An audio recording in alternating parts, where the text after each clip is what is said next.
মই নিশ্চয় যাব পাৰোঁ যদিহে বিজেপিৰ নীতি আদৰ্শ কংগ্ৰেছৰ নীতি আদৰ্শৰ মাজত পঢ়িলে মানে কোনো তফাত পোৱা নাযায় আৰু যেতিয়ালৈকে সেই নীতিগত আদৰ্শৰ পাৰ্থক্য থাকিব বিজেপি মই যোৱাৰ প্ৰশ্নই নুঠে কাৰণ মই সংবিধানক বিশ্বাস কৰোঁ যিখন সংবিধান তেখেতসকলে ভাঙিব বিচাৰে মই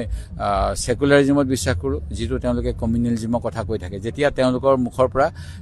মন্দিৰ মছজিদ বিবাদ আৰু অন্যান্যখিনি নাইকিয়া হ'ব প্ৰকৃত উন্নয়নৰ কথা আহিব যে নিবনুৱাক কেনেকৈ সংস্থাপিত কৰিব পাৰি আমাৰ অসমৰ অৰ্থনীতি কেনেকৈ আগুৱাই দিব পাৰি আদানী আম্বানীৰ নামত খিলঞ্জীয়াক যেতিয়া উচ্ছেদ বন্ধ হ'ব তেতিয়া কিবা এটা চিন্তা কৰিম কিন্তু সেইটো হোৱাৰ সম্ভাৱনা মই দেখাই নাই কাৰণ তেওঁলোকে দুজন গুজৰাটীয়ে বিকি থাকে আৰু দুজন গুজৰাটীয়ে কিনি থাকে আৰু অসম তেওঁলোকৰ শেহতীয়া এই কিনা বেচাৰ থলী হৈ পৰিল সেইটোৱে আটাইতকৈ অসমৰ স্বাভিমান থকা অসমীয়াৰ বাবে দুৰ্ভাগ্যজনক 18 চনত বাংলাদেশৰ পৰা অহা মানুহে যেতিয়া নাগৰিকত্ব পায় তেতিয়া আঞ্চলিকতাবাদী ধ্বজাবাহী কিছুমানে বিজেপিৰ লগত কেনেকৈ সহাৱস্থান কৰে মোৰ প্ৰশ্ন সেইটোও হয় আৰু কাৰণ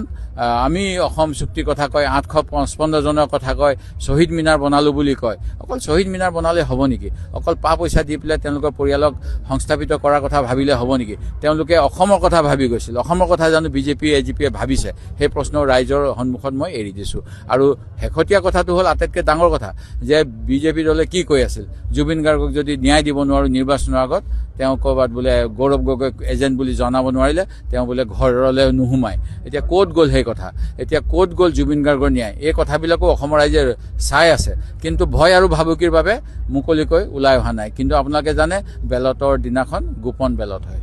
মিত্ৰতাক লৈ পেলাই আচলতে এতিয়া NDA শংকিত নেকি 100% শংকিত মিত্ৰতাক লৈ তেওঁলোকৰ চিন্তা হৈছে মূৰৰ খজুৱতি হৈছে